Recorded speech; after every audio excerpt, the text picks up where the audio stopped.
After the loss of his wife, a father purchased a storage unit facility for a fresh start with his son. However, the supposedly fresh start he was seeking turned into his worst nightmare when the secrets buried behind metal doors resurfaced. Pete and his son, Tyler, drove to their new home, a storage unit facility called Plaza Mini Storage that Pete purchased, with their dog named Buddy. Upon arriving, Buddy sees something that causes him to react aggressively. Pete looked around for whatever Buddy saw but found nothing, and Buddy fell off the truck, the chain snapping his neck. The real estate broker, Yvonne, made Pete sign several papers, including a disclosure of death on property, to simply make sure that Pete knew about it before the purchase. The signing is done, and Pete is now officially the owner of Plaza Mini Storage. Pete and Tyler settled in before burying Buddy, with Pete comforting Tyler that Buddy is now in heaven with his mother. After tucking Tyler into bed, Pete looked around their new home to find a picture of the family that used to own the property before. The next day, Pete began his work, and he and Tyler passed by the storage space, wrapped with crime scene yellow tape, when they heard a metal creaking coming from another storage space. Pete and Tyler ignored it and continued checking the other storage spaces. While Tyler headed back home, Pete opened the metal doors of a storage space and flinched at the smell of a strong odor. He checked the storage space, seeing weird things placed inside jars and a bottle of liquor, before leaving. Meanwhile, Tyler was checking the contents of their box when he heard a tiny noise coming from behind him. When he turned, he saw toy jacks on the floor. Strangely, the jackstone ball was located near the box he was looking into. The night came, and Tyler was tasked with throwing out the trash.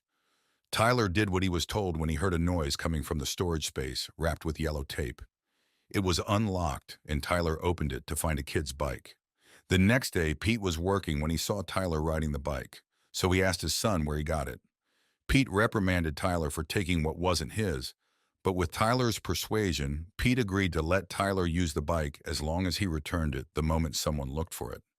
Pete went back to work, but it wasn't even long before Tyler came banging on his window with a scared look. Tyler heard something from inside storage space, number 105, and he thinks something is inside. However, Pete didn't believe him and went back to work.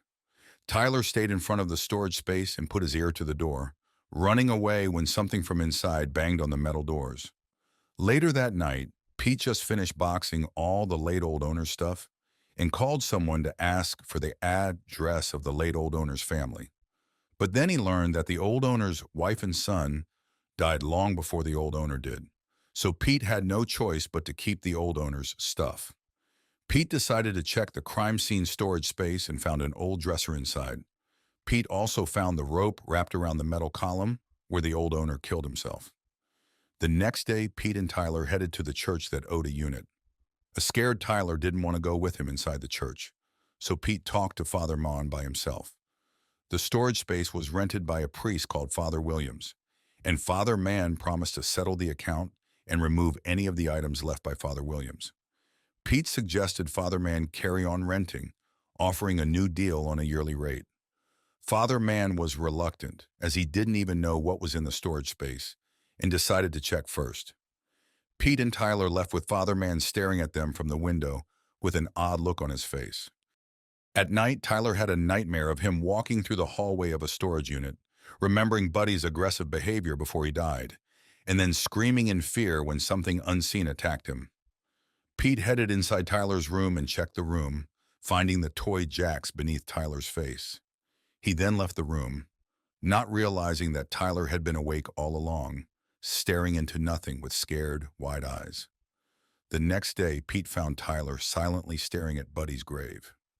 Seeing the sadness on his son's face, Pete promised to get Tyler a new dog once they got settled. Pete headed back home and called Tyler's doctor to inform her that Tyler had been acting a little off. Dr. Young talked to Tyler about his late mom. Tyler's mom died in a car accident, and there was an implication that the accident was Pete's fault because he was driving the car under the influence. After the death of his mother, Tyler was then sent to live with a foster family before Pete took him back. Then the topic changed to Plaza Mini Storage, and that's when Tyler started acting strange. Tyler didn't like the storage unit facility, and when asked about his dad, Tyler suddenly looked angry, asking if Dr. Young was implying that his dad has gone mad like the mother of a kid named Jack. Dr. Young was afraid after hearing this and asked Tyler how he knew about Jack, but the former had already gone back to his normal self and seemed to have forgotten what he said. Dr. Young called in Pete and informed him that Tyler had suffered emotional trauma after the events that happened in his life. She wanted to see Tyler 2 or 3 times in a week, offering to do it pro bono so she could help Tyler, who was clearly in distress. Pete decided to talk to Tyler first before deciding if he agreed or not. Once Pete and Tyler left, Dr. Young pulled out a file from her drawer. Back in the plaza mini storage, Father Mann came to check Father William's storage space. He removed all the items and found one toy Jack on the floor before he visited Pete in his office. He asked if there's another locker that the church or Father Williams has occupied. Pete said no, and Father Mann invited him to join them in their Sunday service every week. The next day, Tyler looked inside the dresser in storage space number 17 to find a book and a key to storage space number 105. He took the keys and unlocked the storage space, walking inside just as the metal doors closed on their own. Sometime later, Pete couldn't find Tyler anywhere, but when he came back inside his office, he found Tyler sitting and staring into nothing. Tyler asked why she was here, and Pete was confused before he saw Dr. Young pulling in. When they got back inside the office, Tyler wasn't there anymore. Dr. Young asked Pete if he knew how the old owner died, and Pete guessed that the old owner must have killed himself after losing his wife and son. Dr. Young revealed that the old owner's wife killed their son before taking her own life. Dr. Young was also the doctor who was treating their son Jack. It started out with Jack having nightmares, and he somehow knew things he couldn't possibly know. Then he'd have no recollection of it afterward. Then he began talking in foreign tongues and became violent towards animals and people. Dr. Young was implying that the same thing could be happening to Tyler, but Pete refused to believe it. Dr. Young wanted to help Tyler before it was too late, but Pete just stayed silent, so Dr. Young decided to leave, leaving Jack's file on the desk for Pete to read. Tyler fell asleep while watching the TV, and Pete carried him to bed before going to his office, where he drank the liquor that he took from someone's storage space. When he checked on Tyler again, he found his son playing with the Jackstones. He laid on the bed behind Tyler and asked the boy what he was doing. Tyler replied in a distorted voice, saying he could smell the whiskey on Pete's breath. Still in a distorted voice, Tyler asked if Amy, his mother, smelled the whiskey in his breath too when he got in the car, surprising Pete, who walked out to let out his frustration. Tyler was having another nightmare while his father was drinking alone. A drunk Pete went to a storage space with a desk in it and a tape. He listened to the tap and heard Father Williams talking to a young boy named Michael Gibbons. Just like Tyler, Michael's voice became distorted, and as Pete kept on listening, the lights started flickering. Pete fell asleep on their dining table while listening to the tape.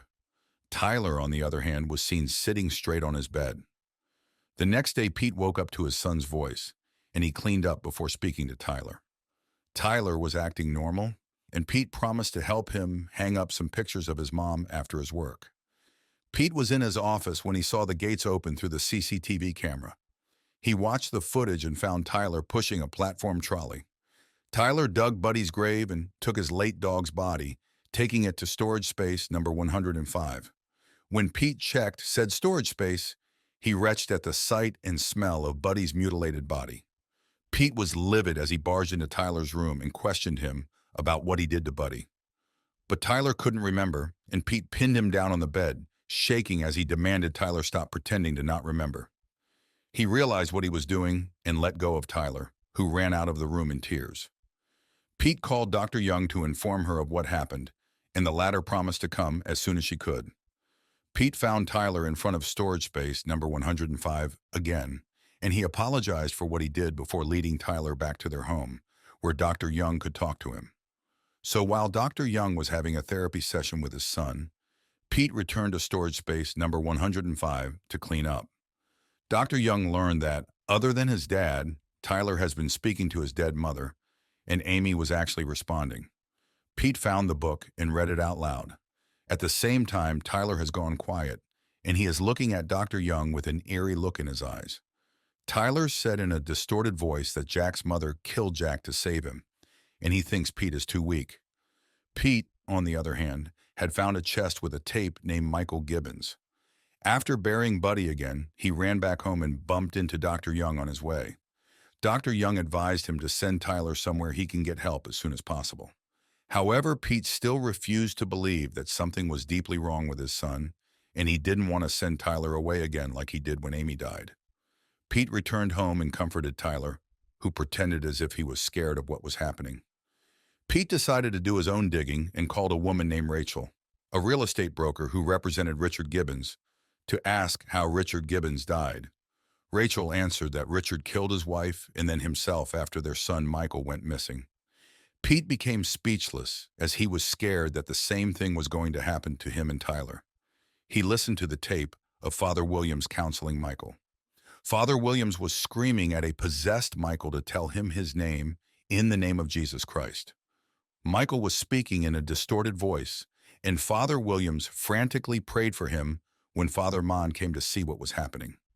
Father Williams seems to have gotten so desperate to defeat the spirit possessing Michael that the sound of him attacking the young boy was heard, and Father Mon was trying to stop him. The tape recording stopped, and Pete called the church to speak to Father Mon, but the man wasn't in the church. Pete demanded the girl on the other line call Father Mann and tell him he wanted to speak with him. Meanwhile, Tyler called Dr. Young and was asking for help, telling Dr. Young to bring him to the place Dr. Young was talking about. Dr. Young asked Tyler to calm down and reassured him that she'd be there as soon as possible. Pete, on the other hand, was talking to Father Mann about Michael Gibbons, but fell asleep in the middle of talking. Father Mann didn't know that Pete simply passed out and told a sleeping Pete that he's coming to visit by morning. Dr. Young arrived and looked for Tyler until she found Michael's bike that Tyler had been using. The 105th storage space unit was open, and assuming that Tyler was inside, Dr. Young went inside, and then the metal door closed on its own. When Pete woke up, he checked on Tyler, who was still asleep. Pete also found Dr. Young's car outside and watched the footage to see where Dr. Young had gone. He rushed to the 105th storage space and opened it to find a dead Dr. Young. Pete cried at the thought of his son killing Dr. Young, and to protect Tyler, he made sure to cover up the crime. He buried Dr. Young in Buddy's grave, parked her car in one of the storage spaces, and cleaned up the crime scene. The next morning, Father Mon visited, just like he said, and found Tyler playing. Meanwhile, Pete was still cleaning up the crime scene when he noticed that the blood had gotten under the cracks on the stone floor. He noticed something buried in it and dug it up to find Michael's remains. Tyler led Father Mon to the 105th storage space, where they found Pete sitting against the wall, shocked at the sight of Michael's skull. Upon seeing Father Mon, Pete grew angry and tried to attack the priest, only for the metal door to close on him, locking him inside. Hearing Tyler talking in a distorted voice and Father Mon praying, Pete desperately tried to break through the metal door to save his son from Father Mon. Seeing Father Mann suffocating Tyler, Pete grabbed a bolt and chain cutter and cut a piece of Father Mann's skin with it, yelling at Tyler to escape. Instead of running away, Tyler grabbed the bolt and chain cutter and impaled Father Mann's neck with them. The movie ended with Pete getting arrested for the murder of Dr. Young and Father Mann, while Tyler became the innocent boy who simply had an insane father. Tyler watched with an eerie smirk on his face as Pete got pushed into a police car.